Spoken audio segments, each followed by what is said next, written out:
Salvete omnes, mihi nomen est Jack Kerrigan Bossus, and my DMA is the Battle of Cana. The battle occurred in 216 BCE during the Second Punic War, and it was between Carthage and ancient Rome. This battle started when the Carthaginian army captured an allied Roman city and crossed over the Alps in order to invade Italy. The Roman army was defeated, however, by the great general Hannibal and his 40,000 infantry and 10,000 cavalry that were primarily made up of African, Gallic, and Spanish troops.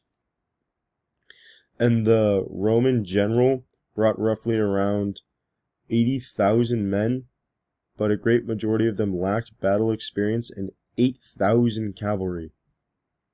It is recorded that Rome lost somewhere between 50,000 to 70,000 troops during this battle. The Carthaginian general Hannibal was born in North Africa, and he was son to a great Carthaginian general named Hamilcar. Though Hannibal's father brought him to Spain during one of his campaigns at a very young age, but his father died in a battle, leading to Hannibal joining the ranks of the Carthaginian army as an officer. When the man that succeeded Hannibal's father was assassinated, the Carthaginian army all voted to have the 26-year-old Hannibal lead them and finish the campaign. Lucius Aemilius Paulius, who was the Roman general who led them into the Battle of Cana. Paulius' father was a consul in the Roman army, but was killed during a battle, and Paulius, just like his father, became a consul in the Roman army and played a massive role in defeating the Macedonian king Perseus at Petra. After sacking the kingdom of Macedonia, the only thing that Paulius kept for himself was the private library of King Perseus, because he believed strongly in Greek education. The tactics that General Hannibal used were that he knew that the Carthaginian navy was not strong enough to go up against the Roman navy, so if they were attacked by sea, they would surely lose. So he decided to march his army, cavalry, and even war elephants through the Alps in order to invade Italy. This was because the Alps were not heavily watched or guarded, because the Romans believed that it was such a secured natural barrier that no one would attempt to cross it, so that this was their best option for them to invade.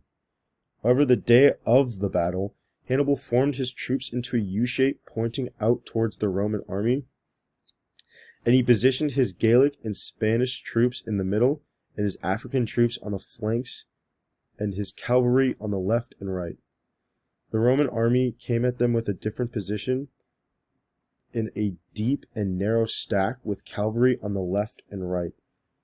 They did this because the Roman army planned to just overwhelm the Carthaginians since they outnumbered them.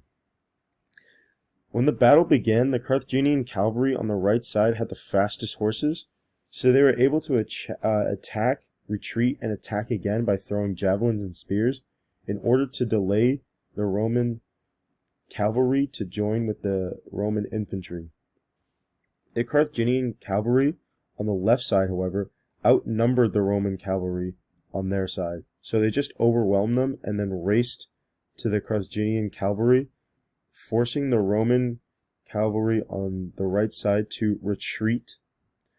And after the cavalry had conquered the Romans cavalry, the front line of Gallic and Spanish troops started to back up, and when the Romans were far enough in the trap, that's when the African troops all formed on the sides, and the rest of the Carthaginian cavalry coming in from the rear in order to fully surround the Romans and end up defeating them.